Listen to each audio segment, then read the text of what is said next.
हाँ दोस्तों, अभी थोड़ी देर पहले, यानी कि थोड़ी देर नहीं, अभी ही मैंने बहुत से मतलब ऑलमोस्ट 14 से 15 थिएटर्स जहाँ पे मैं ट्रस्ट करता हूँ, चाहे वो मल्टीप्लेक्स हो चाहे वो सिंगल स्क्रीन्स हो, वो देखे। और क्यों देखे? क्योंकि आज है फ्राइडे, बराबर है। अब फ्राइडे है तो मैं ये देख रहा था कि क्या सिंघम के और भूल भुलैया के शोज कम हुए, स्पेशली इन महाराष्ट्र, क्योंकि महाराष्ट्र में 3 मराठी फिल्में रिलीज़ हो रही है। तो मैंने ये देखा कि 2 मराठी फिल्मों को तो बहुत से थिएटर्स में शोज ही नहीं दिए गए, एक को दिए गए। तो अगर एक अंदाज़ा दे रहा हूँ, जो लोग मुझसे ये पूछ रहे हैं कि सिंघम और भूल भुलैया के इस वीक में कितने शोज़ वगैरह कम हुए हैं, मैं आपको सिंपल बोल रहा हूँ।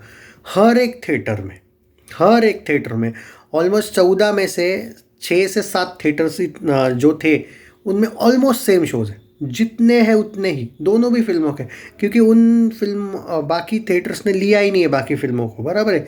अब आते हैं 6-7 जो बचे कुछ थिएटर्स है। और ये मैं क्यों बोल रहा हूँ? क्योंकि हमें प्रेडिक्शन करना है ना, प्रेडिक्शन एक्यूरेट आना चाहिए थोड़ा।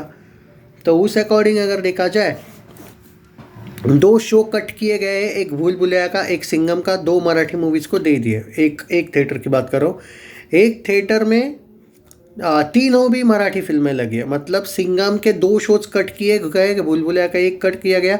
भूल भुलैया का सिर्फ 1 कट करने के पीछे रीज़न ये था कि भूल भुलैया के वहाँ पे कम शोज थे ऑलरेडी, तो भाई ज़्यादा नहीं कर सकते थे। अभी वहाँ पे दोनों के 6-6 शोज है, ओके। और जो बाकी के 3-4 थिएटर्स थे वहाँ पे सिर्फ 1-1 शो कट हुआ है, 1-1 शो।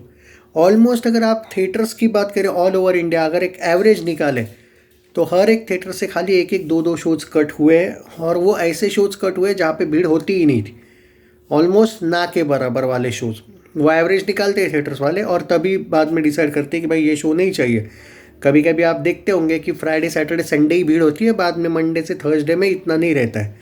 बट इन दोनों फिल्मों के ऑलमोस्ट 14 तारीख तक तो सेम शोज है। अब दोनों के सेम शोज है, भूल भुलैया को हुआ है फ़ायदा, ये भी समझ लो। Equal shows. हालांकि ऐसा नहीं था कि भूल भुलैया को पहले बहुत कम वगैरह शोज़ थे, कुछ नहीं।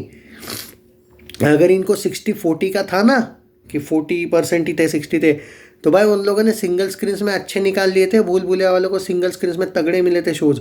तो ऑल ओवर इंडिया दोनों को ऑलमोस्ट सेम शोज़ मिले थे और इस बार भी सेम शोज़ है।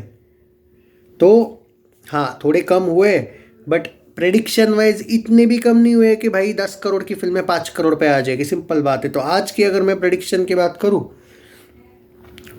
11-11 करोड़ दोनों फिल्मों का आना चाहिए भाई। अब कल कितना आया था वो ऑफिशियल कलेक्शन अभी आना बाकी है। मेरा अभी भी मानना है कि कल 12 से 13 करोड़ सिंघम का आया होगा, अकॉर्डिंग टू ट्विटर बोल रहा हूँ मैं, वो उस साइट को मैं नहीं करता फॉलो। और भूल भुलैया का 11 से 12 करोड़ आया होगा।